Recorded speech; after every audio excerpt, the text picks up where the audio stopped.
All right, today we are looking at Soulbound. It's this new MMO with unique combat like Soulstone and Vampire Survivors. I'm very excited to show you all this. It's got so many quality of life features already built in, and it's just in its demo phase. I'm actually excited, so let's get right into it. All right, so first things first, like I said, unique combat for an MMO, honestly. And yes, you can do it co-op. However, the person I was doing co-op with, they just stopped playing. So I don't know exactly how I'm supposed to do that. There is online matchmaking. Didn't really try it. Didn't really have to. But yeah, so as you can see, we've got Vampire Survivor and Soulstone Survivor. That kind of game, a roguelike. Honestly, I love this aspect. I feel like it's such a neat twist on the MMO market so far.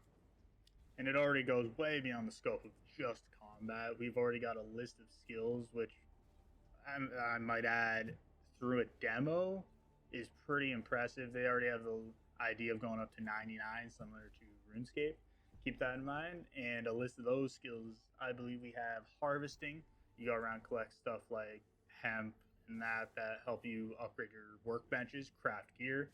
We have mining, fairly obvious. You go around getting copper, iron ore, all the sorts, and this helps you create gear, upgrade your workbenches as well. We also have farming, self-explanatory. You plant your own plots, your own seeds. You water them. You harvest them when they're fully grown. After that, we have hacking. This is a neat thing. I do have some concerns about this. I feel like it takes a bit more effort and time to unlock just one of these lockboxes. So I don't know if they're going to end up changing that. I don't know if what their whole plan is. I feel like the time to complete it and the XP you're getting the same XP as you get for harvesting a hemp or mining a rock. And it feels weird that you're spending more time on the hacking, but you're getting the same kind of reward. So I don't know if they're going to switch something out with that, but I'd definitely be interested in learning what they're going to do with that. And after that, we have fishing, of course. I mean, what kind of MMO would you be if you didn't have fishing? As of right now, there's 3 tiers to fishing. There's shallow, intermediate, and deep fishing. You unlock shallow right off the bat, you get intermediate at 10, and you get deep at 20. All fishing rods can be made at the manufacturer's bench. So they're fairly easy to get. You just need high levels in mining and foraging. After that, we have kind of just more basic ones. You have your easy cooking, which is fairly obvious. You just use crops that you get from your farming or from dungeon chests. You get buffs from things you craft. However, they do come with a very heavy timer of a 1500-second debuff, which is fairly okay because the buff lasts that long. However, you pair those with chemistry, and you have a mix of your cooking and a mix of a potion or vial that will increase whatever stat you choose, whether it be cooldown reduction or dexterity. Moving on, we have locations. There are 3 main locations, towns, cities, within the game right now, with a lot more coming soon. We'll get to those in a minute. The 3 main towns you will experience in the demo right now are Verelda, which is the main city you're mainly moving about in. Secondly, you have Arcadia, which is northwest of Verelda. And lastly, you have Neo Tylus, which is more of a fishing town, fishing village, located in the southeastern part of the map. Outside of those 3 main locations, there are 4 more planned for early access, I believe, which will release in July. Those 4 are Everdune, Hollow Rock, Lunar Mountain, and Minamoto, or Minamoto. I am very sorry if I butchered that. Up next, as I said earlier, we have an apartment with all the crafting stations. Inside, we have a smelter, a kitchen, a weapon station, a power core station, a chemistry lab, a generator, and a manufacturing station. In the chem lab, you mix such things as a potion and vials.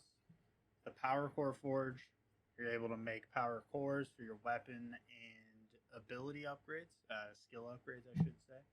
The generator, fairly obvious, it's just a generator. You fuel it with coal, which you get from mining any sort of stone or ore.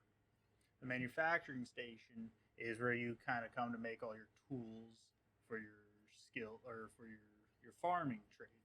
You know, your mining, your foraging, your fishing, all the sorts. And you also use it to make material you need to make gear and weapons. Weapon station, fairly obvious. You're using it to just make weapons. Kitchen, again, fairly obvious. You're using it to make food, different recipes that add different buffs to you and help you benefit in a dungeon run or just an arena run. And lastly, the smelter, which, again, fairly obvious. You just smelt your ore, turn it into precious materials that you can use for crafting. One of the last things I want to talk about is the relic system. It's a system that, as you can see on screen right there, you choose from within your runs that upgrade your skills and or abilities to kind of just help you create an easier run for yourself. Or, you know, you mix and match. It's just kind of whatever you want to do. Either way, the relic pool is... I want to talk about it, but I also don't, because they did mention on their social media recently that they are planning on kind of revamping the entire relic pool and coming up with 150 new relics that kind of just change the way relics are. So I don't want to get too into it, but the way it works now is you spend power cores and you upgrade your abilities and weapons to kind of add small but beneficial increases. The increases do get more and more beneficial and kind of big the higher quality power cores you use. But yes, there are power cores for every single ability and weapon out right now. However, it is a bit glitched for the staff, as whenever you do look at the staff, it does say on the right hand side great swords. So I don't know if that's a bug that they're going to iron out throughout the demo. I mean, I don't think it's really necessary. They could easily wait till early access to release that patch. But I don't want to get too much more into the relics, as I said, they are changing them. So I'll have to cover them in a month when I play early access, if that's something you guys would be interested in.